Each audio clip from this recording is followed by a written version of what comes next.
Buenos días, mi nombre es Alexander López. Eh, Vamos a estudiar la materia que se llama Derechos Humanos y Marco Constitucional.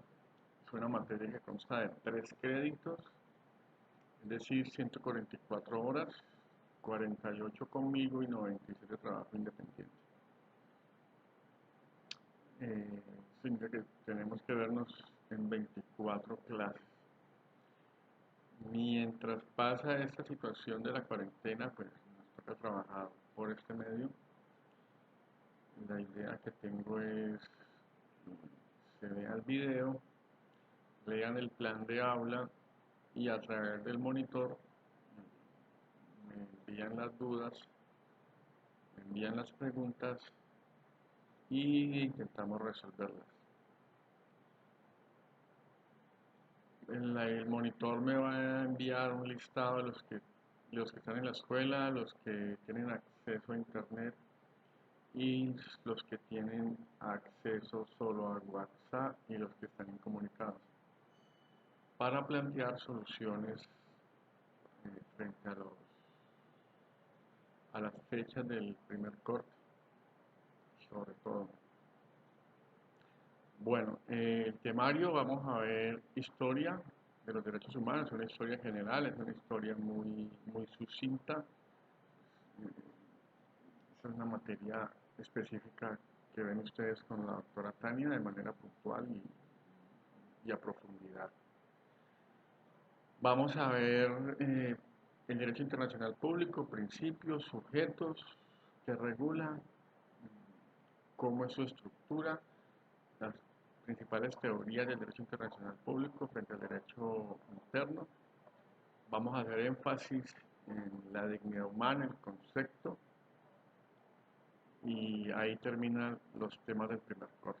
El segundo corte nos corresponde ver derechos humanos en sí, que hablaremos ahí de la Declaración Universal del 48, el Pacto de Derechos Civiles y Políticos, el Pacto de Derechos Económicos, Sociales y Culturales y el Pacto de San José de Costa Rica, especialmente. Igualmente, esto lo vamos a, no sé la palabra, espillar, o sea, muy rápido, es un brochazo, porque insisto, es a profundidad lo van a ver con la doctora Tania y entonces pues no me corresponde a mí profundizar en estos dos, en la universal y en el regional. Luego nos adentramos a los derechos humanos y la constitución política.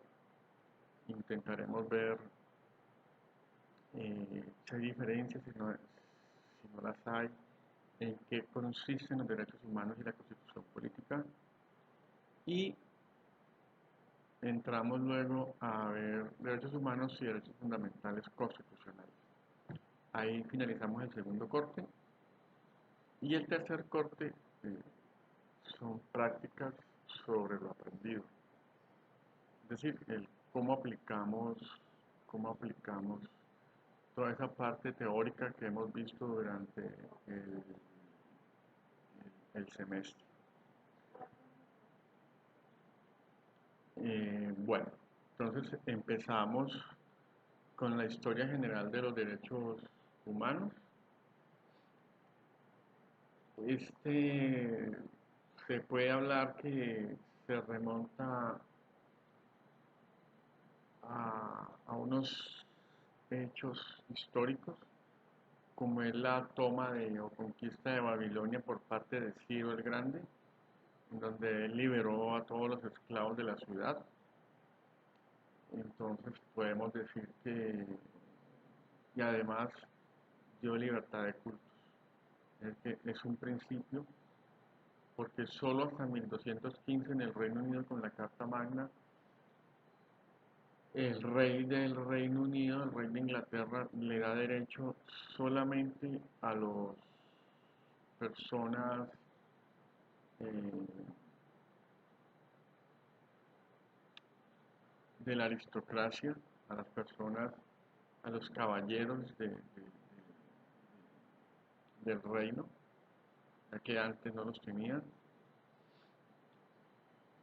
En 1776, la independencia de América es la primera declaración escrita donde se habla de los derechos naturales del hombre. No como derechos naturales, sino derechos inherentes a todos los seres humanos. Y se reconoce la libertad y la igualdad dentro de los principios básicos de esta declaración. La Revolución Francesa en 1789, con la Declaración de los Derechos del Hombre y del Ciudadano. A los 6 meses aparece la Declaración de los Derechos de la Mujer y la Ciudadana. Esta hace hincapié en ya sí efectivamente en los derechos naturales del hombre. Y habla de la Constitución escrita, entre muchas otras cosas. En 1915, Mahatma Gandhi en la India habla de la igualdad, habla de la libertad y la autonomía, y con un movimiento pacífico logra la independencia de la India del Reino Unido. La Carta de Constitución de la ONU, 1945. En la misma carta habla del flagelo de la guerra y utiliza el término de derechos humanos. En 1948 se da la Declaración Universal de los Derechos Humanos, que en un principio no es vinculante para los estados. Posteriormente se hará obligatoria y se volverá una norma de jus cogens, es decir, una norma obligatoria que no puede ser modificada, pero en los derechos de la Declaración Universal se positivizan, es decir, se ponen en un documento a través del Pacto de Derechos Civiles y Políticos y a través del Pacto de Derechos Económicos, Sociales y Culturales. En el siglo XX eso es lo que sucede. Colombia ratifica los 3 instrumentos internacionales de derechos humanos y el siglo XXI se viene a intentar universalizar ya realmente todos estos derechos en todas las personas del mundo.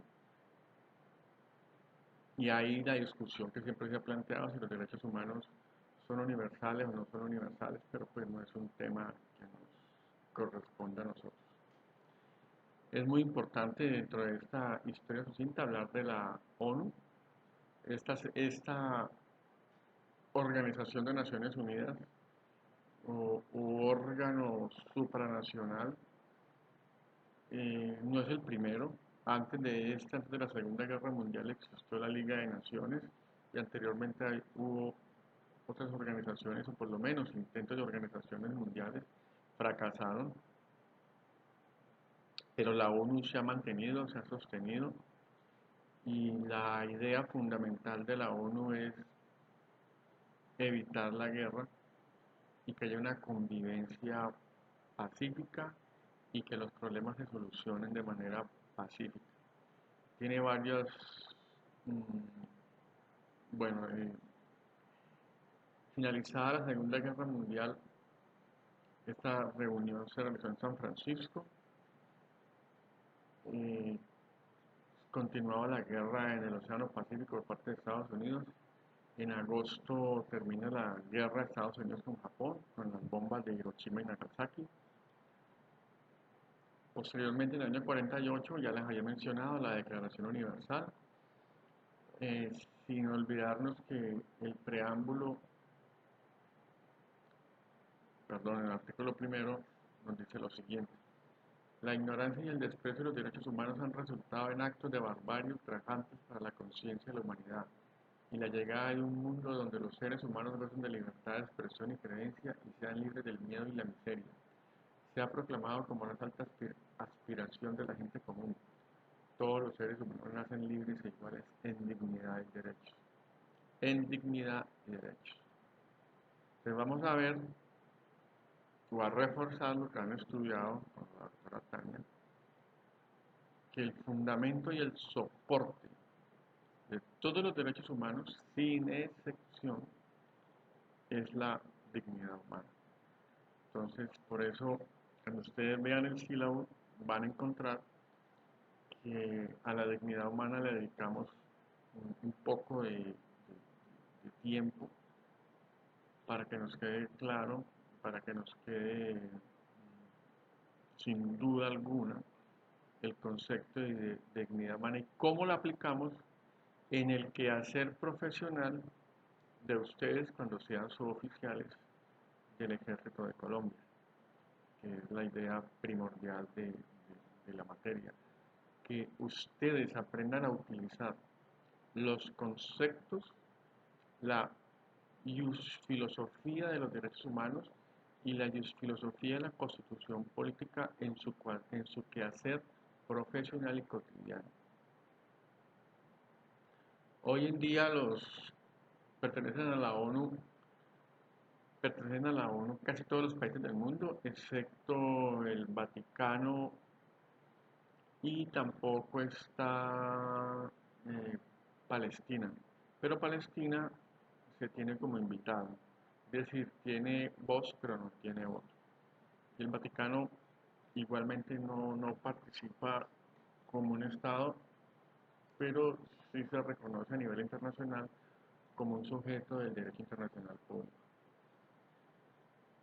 Eh,